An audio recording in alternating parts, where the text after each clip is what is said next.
So it's all to play for still. I think so. Do you want to bet against us?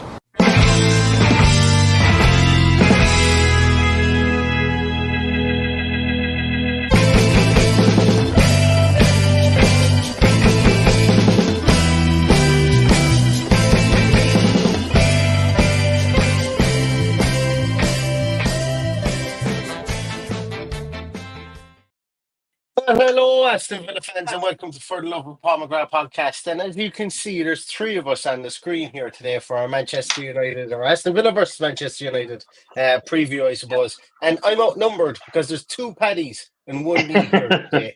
So we have Paddy Kelly as always on the podcast. We've Paddy Kelly as we always have on the podcast, and we've Paddy Silk, who some of you guys might remember. He's a Manchester United fan. I've had him on the podcast a couple of times for Man United games, but Paddy Silk, that is also you'll be hearing his voice maybe a small bit more with BHPN and on West Midlands Radio as well. So Paddy Silk, this is going to become very, very confusing. So I might just call you Kenny for a while today, Paddy. I don't mind. You can call me Silky. I don't mind that anyway. Which one of you wants to be Patrick, and which one of you can be Paddy? That's the way. I'll give that.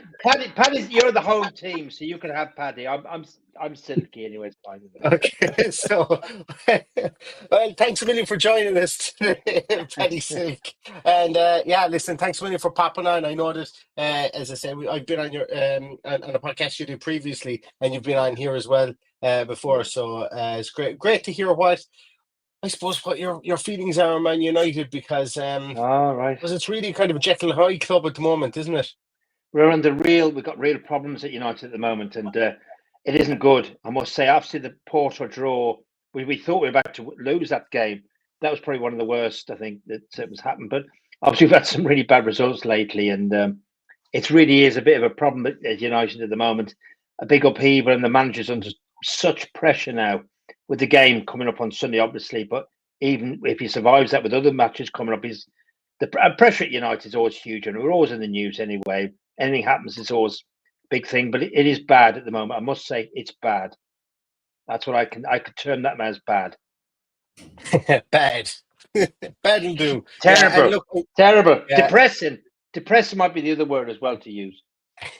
Because on our side of the fence, things aren't depressing, and things certainly aren't bad. Fantastic. And I'm going to come to the Man United game in a moment, Paddy Silk, but I'm going to have to ask Paddy Kelly.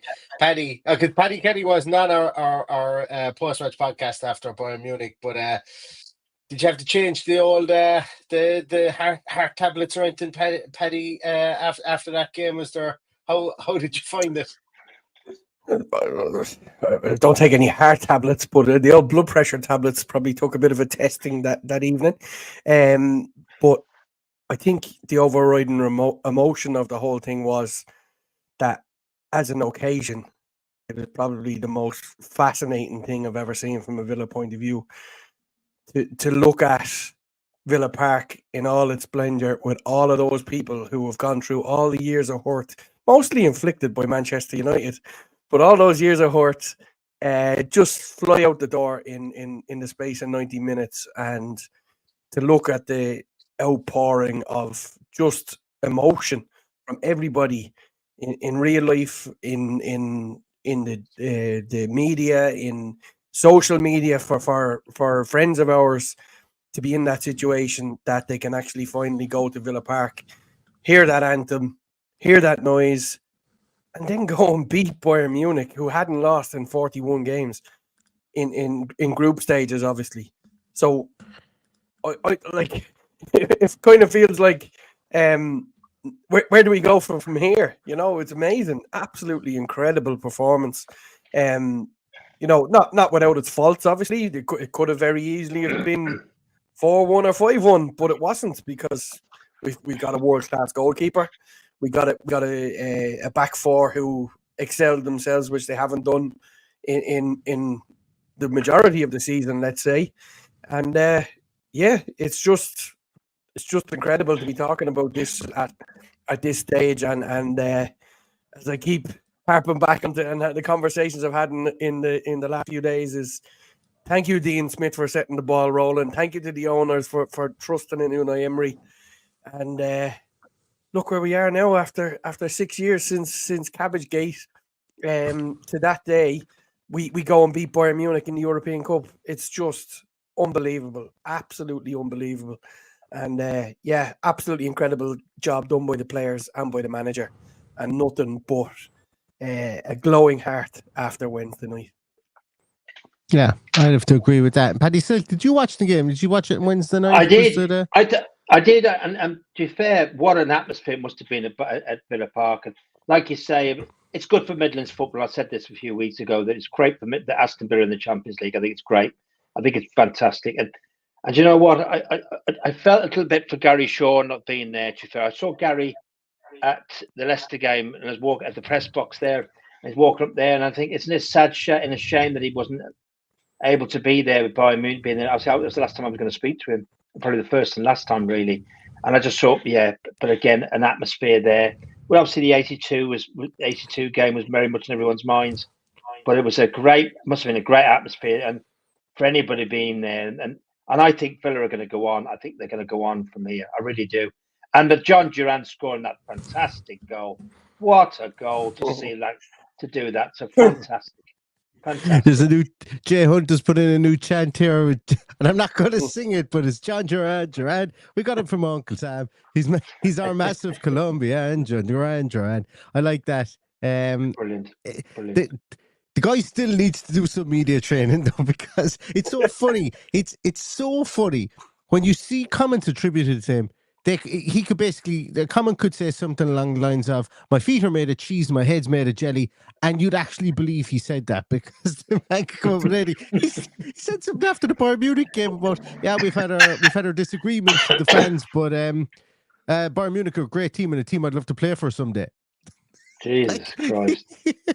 You know, I think it's just a lot of it is lost in translation as well with him. But I genuinely don't care. As long as he scores 40 goals this year, I don't care. So fair play to him. But that was an opportunity goal. If Bayern Munich want to come and get him now, they've got a big bill on their hands, and I would imagine there's a few questions being answered in the West Ham boardroom when they could have bought him for a few million more than what they offered. So that's right. And be thankful that we have him. I think that the debate between Aston Villa fans at the moment is will he be able to keep him? He obviously doesn't want to stay on the bench, does he, John Duran? And he's had some great goals lately, obviously. So what a special player for Aston Villa that he is. But Emery was asked, and I was at the press conference at the Leicester game, asked him, was there any issue with him staying at the club this year? And he said, not really, there wasn't at all. So there obviously wasn't an issue about him leaving the club at all from that press conference. Obviously, you've probably seen the notes from it. But from what he told us on that after the Leicester game, looks like John Duran was stopping anyway, regardless. It was nowhere he was going anywhere. There was conversations made. But so that's great for Aston Villa, isn't it? That you've got Watkins and you've got Duran there as a pairing. It's great. It's great for Aston Villa, isn't it? And I meant to say at the top of the... believe that he's content with what the role he's playing at the moment, because he's probably the most talked about player in the Premier League at the moment after coming on and scoring. He scored 5, hasn't he? And 4 of them were winning goals this season. Yeah, so fantastic. He's got to be happy with his contribution. And look, he'll grow into a starter if he keeps going the way he's going. I don't know how they can leave him out, but let's just enjoy what we have for the moment and not be selling them on to anybody. Absolutely, yeah. And I forgot to mention at the top of the podcast as well, Paddy Silk has been in the press conference room with Unai. He was there. He was doing commentary for Villa versus Leicester as well. It's really good, genuine insight as well. And thanks a million for the lovely words about Gary Shaw. I know a lot of I didn't get to see him. He was before my vintage, I suppose. Really, I was very young, but a lot of people who watch the podcast have very fond memories of him, and still, even whatever 2-3 weeks on since his passing, still very much sadly missed and fondly remembered by people in the chat room as well. So thanks a million for that. But so let's I suppose we'll shift it to Man United for a small bit, because we do way too much talking about Aston Villa. We love it, but we'd love to get your insight on Manchester United for a moment, because look, I suppose my view of Man United really over the last 6 years, maybe 7 years, is every single off season is the same. It's like the season ends and it's like, we can't be as bad as that again. We're going to bring in some big name players and we're going to spend some money and we're going to kick on, and we'll be back. This just been a blip year. We will be back. But it's not really materialized for you guys. And this offseason, I think, was very much the same. Bring in the big, spend money on Xerxes up top, spend money in Delict, Mazraoui, and, they were supposed to complement what was already there to backfill the likes of Scott McTominay moving on. What's your view on how the season has started so far, I suppose? Well, we got 7 points from the first 6 Premier League games, and that's not good enough. I mean, we finished 8th last year, but he's brought these players in, and my view on this is, and Paul Scholes has pointed out, the fact these are Ten Hag's players. He used to play with them before. Now, Bayern Munich got rid of these players. Bayern Munich is saying that basically, well, the fans wanted to keep them. I don't think they wanted to keep them. They got a nice settled defence, even though what happened to Villa the other night and before, they were playing very well. But I think bringing Delit and the right back there, I'm not seeing any difference. Nothing better than what we've got. Nothing better at all. So the decision making and the errors of judgment by this manager, for me, has been poor. I mean, Mason Mount is he's a gross error of judgment in my view. Do you know what I mean? He angers me, Mason Mount. I don't know why he's still at the club. Big time. And one of the things that angers me is Mason Mount. What is he doing there? And he's had injuries. He's had a lot of injuries. But like you say, every manager's come in now, and United won the FA Cup last year. A very, very lucky FA Cup win, in my view, against Man City. Why they didn't turn up on that day is so he's rode his luck a little, but finishing 8th for me is not good enough for Manchester United. 8th, all right, and we're in the Europa League, as you know, it's not good enough. So, and that's gone on to this season now, where things just haven't worked out. 7 points from the first 6 Premier League games, and we haven't really kicked on at all. And we seem to be in a clubbing crisis. And we've got Kobe Mainu, Garnacho, some good young players coming through there, but we don't seem to be gelling as a team or working. As you guys, as Emery's brought to Aston Villa at the moment, that lovely flowing, that football's flowing, and the whole club's loving it.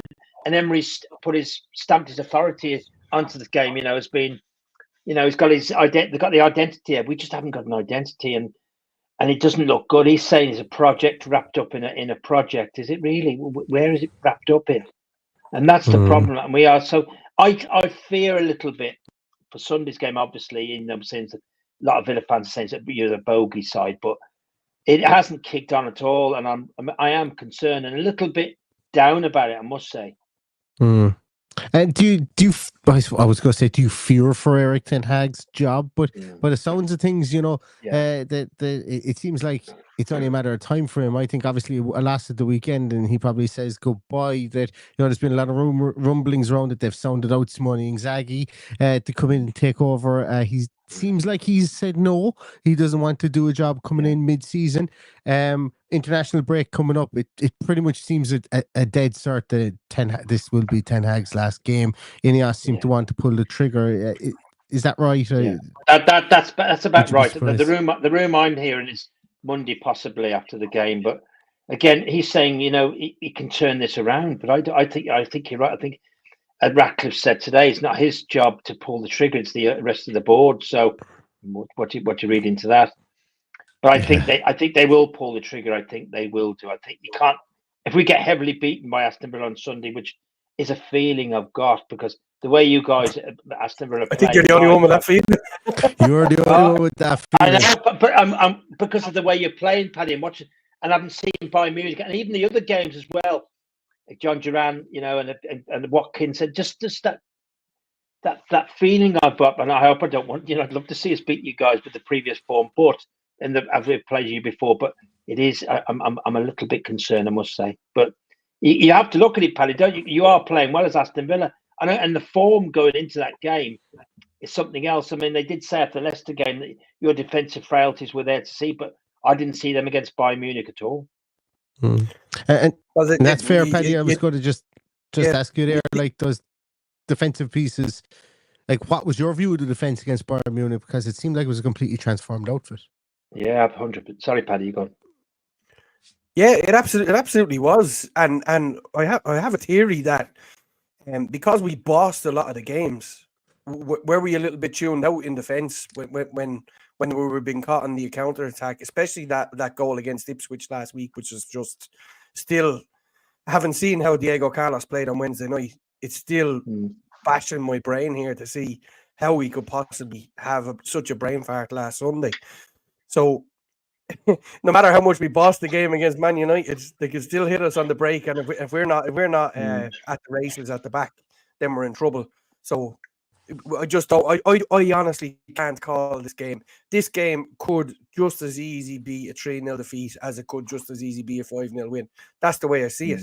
But do you think, Paddy? Do they sack Ten Hag if he wins the game on Sunday?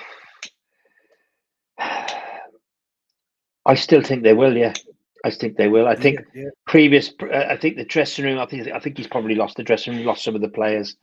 I mean, I think that's the problem. I think the confidence has gone in the team, but it's a hard one to call that. But I think probably yes. Especially during the international breaks, the time to do it, really, isn't it?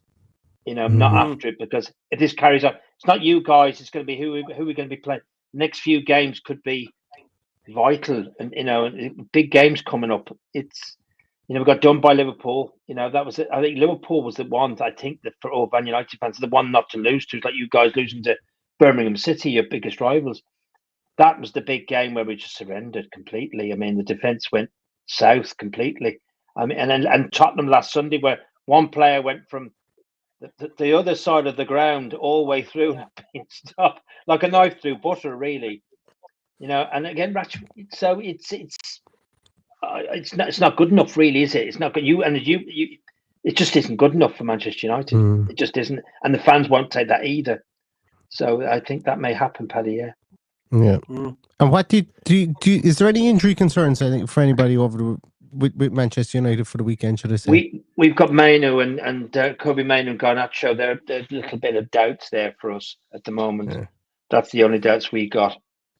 And what about like any closer to seeing Rasmus Højlund back in the starting 11? He's back to full fitness. Obviously, played in the Porto game, but again, I have doubts over him, and I don't think his goal scoring record before he came to United. I know he's a young player, he's a young lad, but my concern over him is getting goals, because we need to get goals. That's our problem now. But if he's back to full fitness now, you never know. You might see a different Rasmus Højlund again, Aston Villa, and the next game's coming up. So we'll see. He's back to full fitness now. So that's the reason I ask.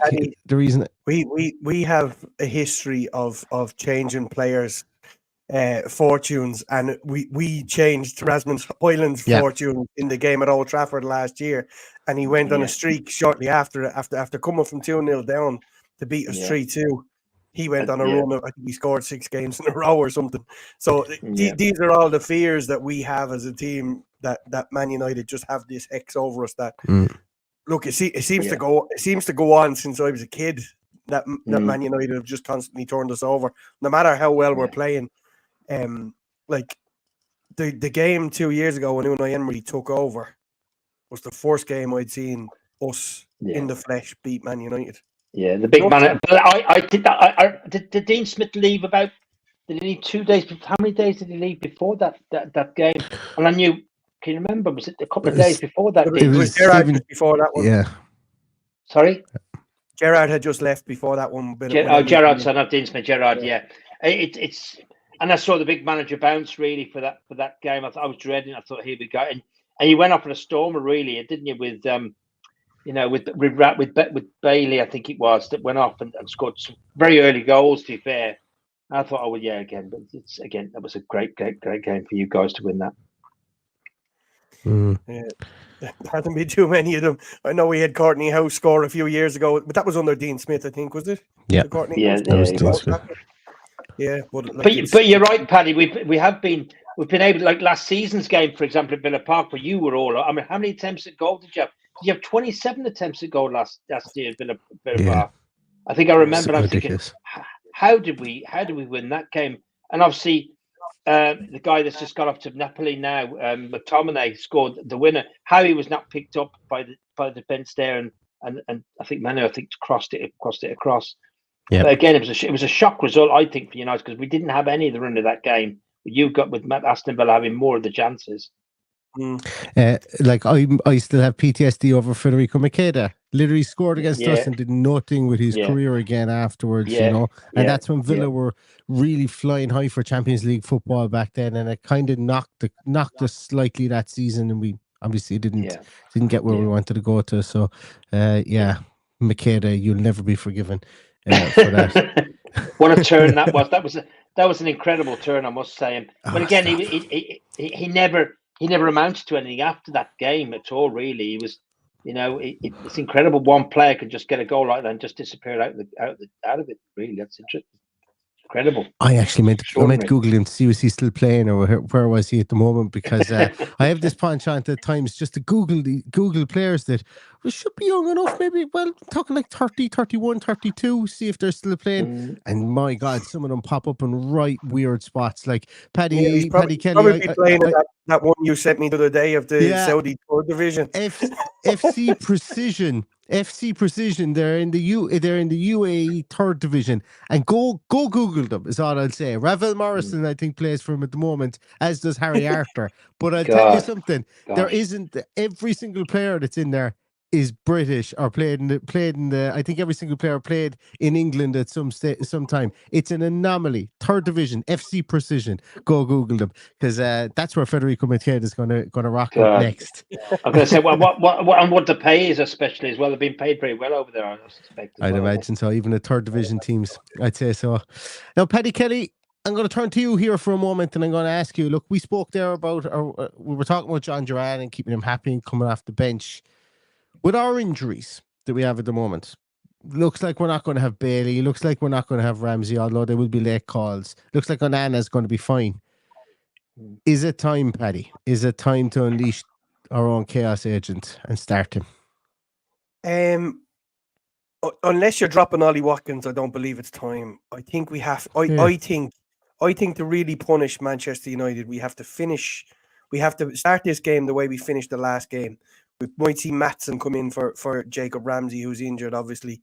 And, you know, we effectively played with wing backs, and it was just a joy to watch them trying to break us down with the setup we had, because it was we had defensive players in there with an attacking mindset who did a fantastic job.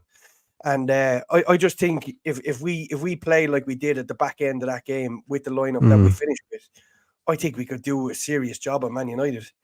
But if we tinker it and like I really don't see.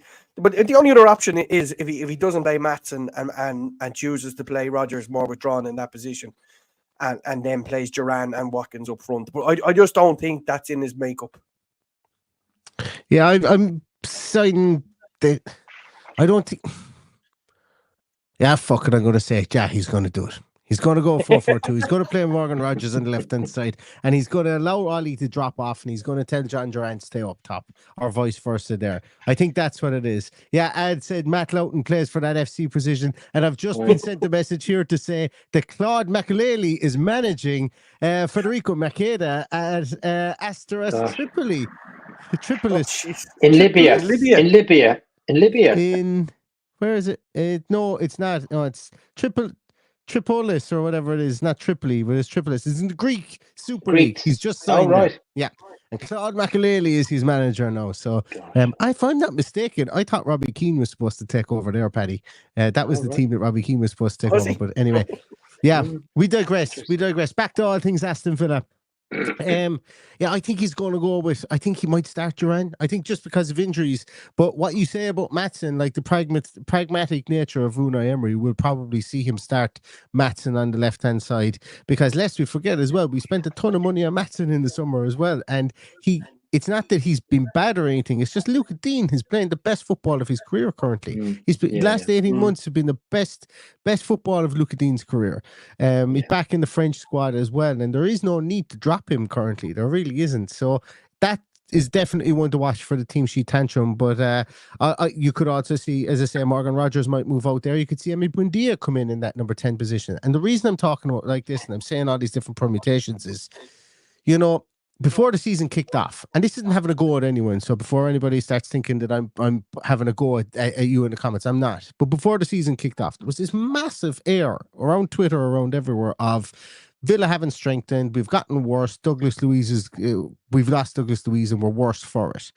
And Douglas Luiz, like Juventus fans want him gone already at Juventus. Now that's not to say that he wasn't good for us last season. But what we've done is we've built a huge cachet of players there now that can come in and be adaptable and can be moldable, I suppose, within the system. So it's going to be interesting to see what happens there.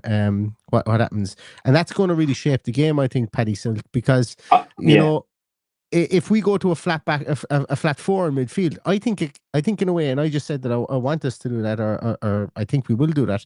But I think that takes away something from us as well, because when we're playing against Manchester United, obviously they're going to play that three behind Xerxes or Highland, whoever plays up top. But I think Villa will want to get in around Casemiro. I think they'll want the Morgan Rogers running at him, because he's looked old this year, especially with people running at him. What do you feel about that? I agree with that.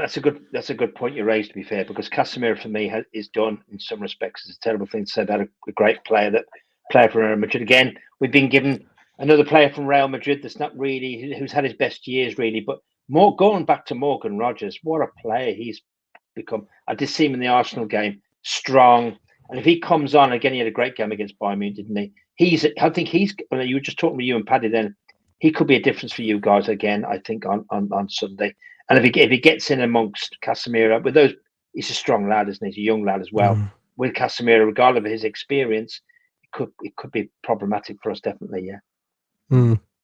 Is that something you're looking at, Paddy Kelly? Is that where you think? Is that why you think he goes? I personally think he plays better, a little bit more withdrawn than where he is currently. I think he's more of an 8 than a 10. You know, I think he's better running with the ball as opposed to waiting on the ball.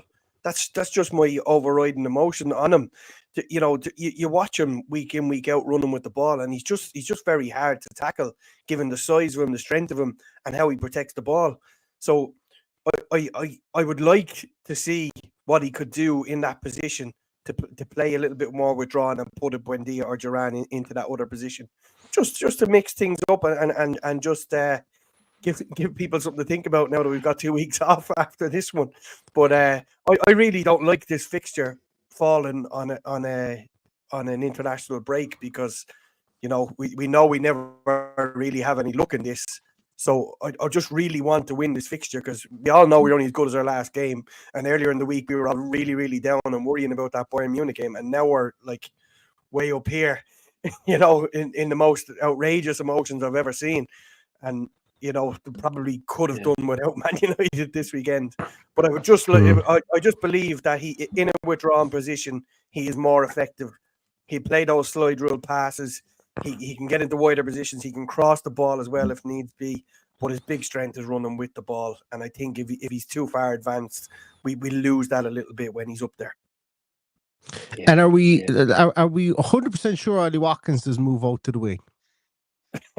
He did it once last year. That's the only reason I'm throwing that cat among the pigeons. Ollie Watkins is a winger turned forward. Now, I'm being facetious when I say that, because I am the Ollie Watkins fan bus ticket conductor. I will stamp your tickets for the bus and then I'll hop into the front seat and drive it. That's always what I've been with Ollie Watkins. But yeah, I'm being a bit facetious there. He did it once last year. But Jadon Philogene is going to be on one side, I would imagine. Paddy Kelly, that's probably given after his performance against Bayern. Yeah, I think he deserves it. I think we were all a little bit down on him last week as well, and then he came into that game and he was just unbelievable. So fair play to him. And he was a bolter. We weren't expecting it, so it was great. It was great to see him reward Emery for his trust in putting him in there. But yeah, I'd absolutely play him from. Well, I think it's a given that he's going to start anyway. And Paddy Silk, I had a question there to ask you, and I can't think. Oh yes, I remember it now. Those two signings from Bayern, you spoke about them there earlier on. That there were Ten Hag's men, De Ligt and Mazraoui. How do you feel that they've done? Because I'm a big Matthijs De Ligt fan. De Ligt fan. I was actually surprised he moved on, because I think he's I'm going to say I think he's better defender than Upamecano, and I think he's better defender than Kim as well. So I was surprised that he moved on. How do you feel they've settled into this team, or is it too early to tell yet? I think it's too early to tell yet, to be fair, Paddy. But again, these are and De Ligt's been all around the region, hasn't he? He's been to Juventus, and obviously started at Ajax. He was supposed to be the star man, and he's now ended up at Bayern Munich, which is not a bad side, is it? But then been let go again, and he's come back to his old manager. Mazzari, the other players, is not bad. They give him a bit of time, he's all right. But a lot of the players did like. A lot of the fans loved our right back, who's gone to West Ham now. Wan-Bissaka, he's doing a grand job for West Ham. But I think it's too early to tell, to be fair. But I look at the bigger picture, and I look at some of these players that are coming into the United team that have been given away by their old clubs, and I'm thinking, why is that? Bayern Munich said no, it was to do with cost, it was to do with moving players in, moving the squad around. But Vincent Kompany had his views, didn't he? He's come in there, isn't that? You like De Ligt, don't you? Which is fair, but I think I'm not keen at all. I don't think he's better than what we had before, to be fair. And we need. And for me, I want to. You've got a strong sense of pairing there, haven't you? You've got Konza. I know, as Paddy was just saying earlier about what's the other player that wasn't? He was having a bit of a dodgy start. I felt at the back there for you guys. Diego Carlos. Diego Carlos. There was a doubt over him. But I think we need to get back to a really strong central pairing, and I don't think we've got that. I just don't think we have. And Luke Shaw's been out, obviously, another left back that's been out now since the England game now. So I don't think he's going to be coming back. Maguire obviously came back into the side the other night, but he's not. I don't think he's going to be coming full. He's going to be long term for us. So, but Ten Hag, this is Ten Hag's player. It's his team. He's got these players, and he's got a full faith in them. But I have a doubt here, Paddy, about De Ligt and these other players coming to the side that have been cast off by their previous team like Bayern Munich. I just don't. I don't think so. I've got doubts. What do you think, Paddy? Other Paddy? To be honest, I haven't seen much of Manchester United this season. No disrespect, Paddy, but they break my heart every time I watch them. So I gave up watching them a long time ago. And I normally do get a chance to watch them before we play them, just to see what way they're set up. I just haven't seen them in the last few weeks. I have a burning question for you, Paddy, and it's one that comes up every time that Villa do well. And you're not going to thank me for it, because we're either going to snip up your answer and put it out on YouTube on its own, or it will be confined to the cutting room floor. Do you think,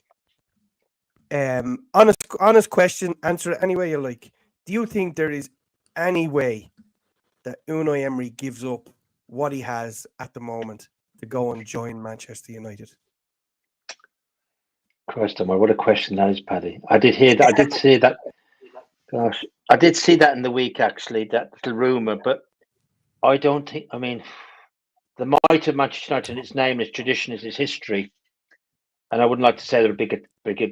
I mean, Aston Villa are a bigger club in their own sense, but I don't think so, Paddy. No, I think he's happy there. I think he's no way is he coming. He's leaving there because we're not exactly flourishing, are we? As a team, we're not in the Champions League as you guys are in the Europa League. Would he take us on as a project? Paddy. I don't see it. I don't see it at all now. No, I'm glad you answered it that way, because it's a question they get every time Villa do well. We have to feel that question from somebody, or you listen to Talk Sport, or you listen to somebody, and I just end up turning it off, because these are guys that obviously don't realise. And you're based around the Midlands. You know that Unai Emery has been given the keys to our castle, and he's literally running it the way he wants to run it. Yeah, 100%. He's the king, Paddy. He's the king of Villa Park, Paddy. He is the king, and it's a crest of a wave. Now, why would he want to give that crest of the wave up now and go to United? We're in a bit of turmoil, really. That will take a long time to sort out again. He comes in there, and he's done such a good job there, Paddy. I don't think he would leave Aston Villa. Look, I can see Aston Villa going all the way, Paddy. I said this to a few friends of mine tonight. I can see going through the next round, Bologna, Celtic, or Juventus coming up now for Aston Villa. I can see them sweeping them all aside and getting to the next round. But that's my true feeling of this Aston Villa side. Yeah. I think on the Emery question, for me, the Emery question, I think in a lot of ways, Man United have done a great job setting up that structure that they have with the guys who've come in there. If I'm not mistaken, Jason Wilcox has come in there, and what's your man's name? Dan Ashworth has come in there as well. And I think that structure is good for Manchester United, but I think that structure is not good for Unai Emery. Because Unai Emery, obviously he's working with Damien Vidigani and with Manchi at the moment, but they're very much three amigos. And I would imagine the next place that they will go to, there will be a package again. Because look, Emery's what age is Emery? Is Emery 55 maybe? He's the kind of a guy who could manage till he's 80. He definitely could. He's that kind. He could be the Roy Hodgson of Spain. Paddy, do you know what? Far. Can I just come in there? I mean, that was the first when I went to that press conference at Leicester. And obviously, I was very impressed with Unai Emery. When you see him in the flesh and he's talking about Aston Villa and everything, very impressive. Seriously, I said this to a lot of people since that game. And what a fantastic manager! I'm just saying that because you guys are Aston Villa, Man United, that's my club, but very, very much in charge. Very much knows what he's doing. And very impressive in his press conferences. You've seen on TV, but to be there listening to him. Wonderful. I am blown away by you and Emery, I must say. I am. Yeah. I think it's a fantastic. And you're very lucky to have as manager, Paddy. Excellent. I have a question for you.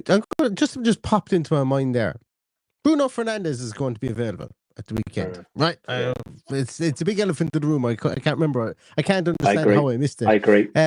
Bruno Fernandes is going to be there at the weekend. He's now been sent off twice in 2 games. Also, he's not. Like when he first came into the club, he wasn't an unstoppable force. I think that's he hit the ground running.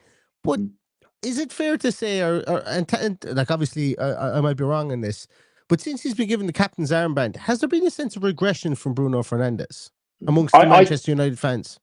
Yeah, I agree. I'm one of the people that say shouldn't have given the captain's armband. For me, he's not the standard Brian Robson or Ray Wilkins or anything at all. So, my headphones are going. Can you hear me, by the way? Yeah, we can. Yeah. And I just maybe his form's not been too bad, but I just think that I don't know. I fear a little bit in being captain. I must say he's not the captain for me, and hasn't been. I remember the Liverpool game last year. I think it was last year or the year before, where he threw his armband off when we were being beaten by 6. I think I remember, and he walked off. But to be fair, he moans and groans and complains. As you Villa fans will see him, and also as well.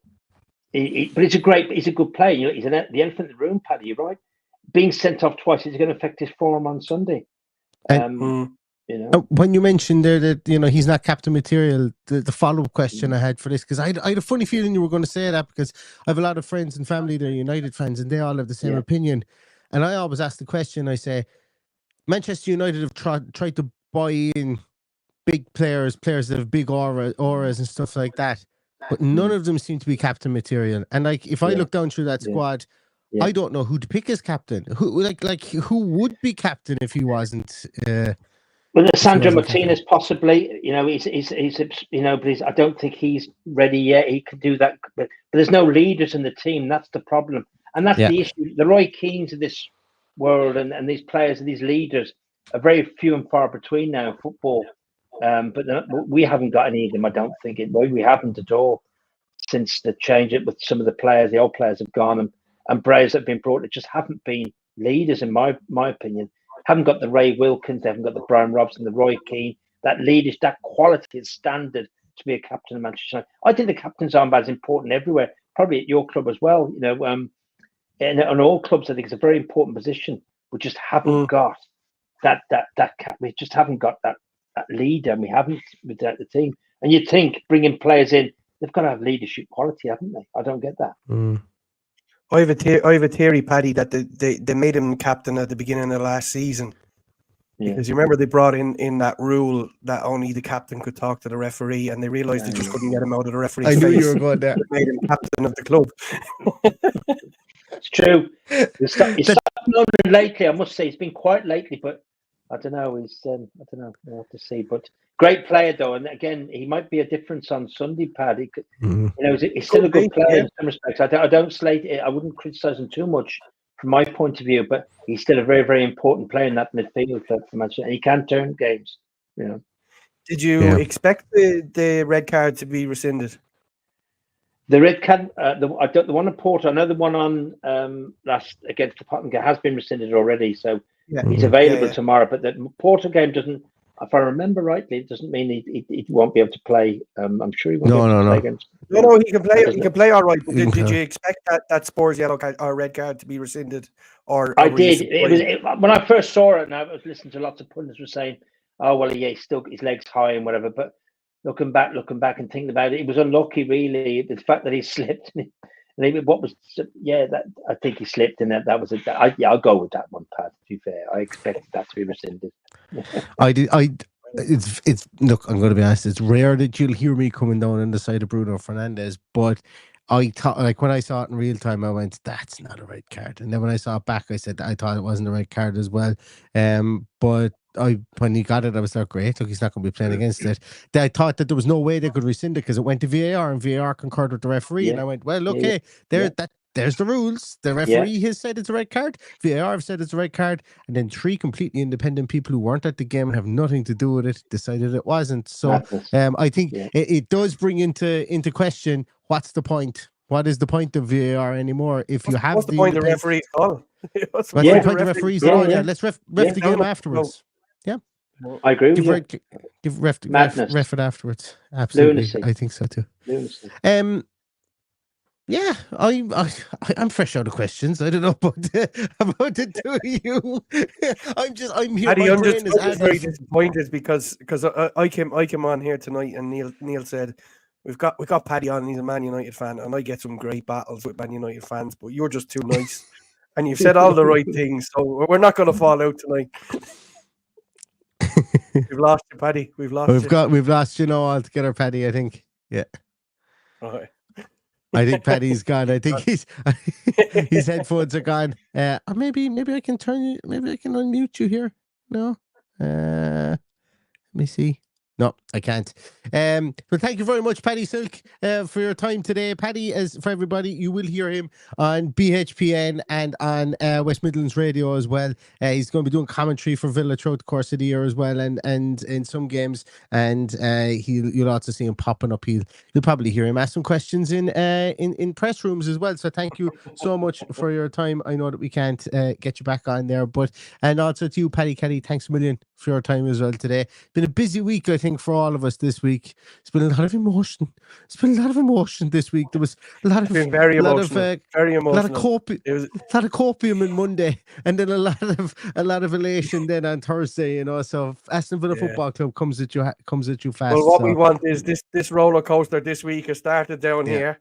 Come to here. It's actually come to here. I don't know how it can go higher other than beating Man United out the gate on Sunday. So that's all we can hope for, because we got 2 weeks off then to mull over whatever happens on Sunday. So fingers crossed. Well done, Paddy. Yeah, absolutely.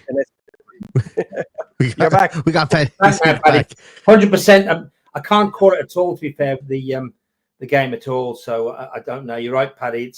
I'm being too nice, but I'm being very, very diplomatic and being a little bit guarded as well, Paddy.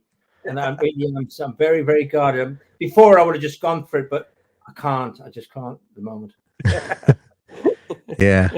Well, we will be back for all the regular podcasts, Team Sheet Tantrum and Post-Match podcasts on Sunday. I'm looking forward to the Team Sheet this time because, you know, it's good to keep us guessing like Unai Emery did against Bayern, bringing on Philogene. So who's to say that he doesn't throw another bolter and start at Aidan Borland in the middle of midfield or something like that against Manchester United the weekend. So tune in for the Team Sheet Tantrum. We'll be going live at 12:45 UK and Irish time here. That's 75 minutes before kickoff, and then we will go live directly at the final whistle again. They're both linked on YouTube already, so if you want to click on the notification button for them, you'll be notified when they do come live. And also for anybody who's in the chat here today, if you already subscribed to the podcast, thank you so much. Pop a comment in, a little lion's face. That lion emoji seems to have caught on with people in the chat, so I like that. If you're not a subscriber already, and would you believe I got sent some analytics from YouTube? Apparently they do it once every 6 months.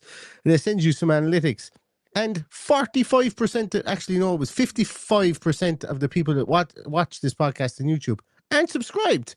That blew my mind. So that means that 45% of you guys who watch this are subscribed. So if you're not subscribed, subscribe and stop messing and just subscribe for the crack. It doesn't cost you a thing, and it helps us out.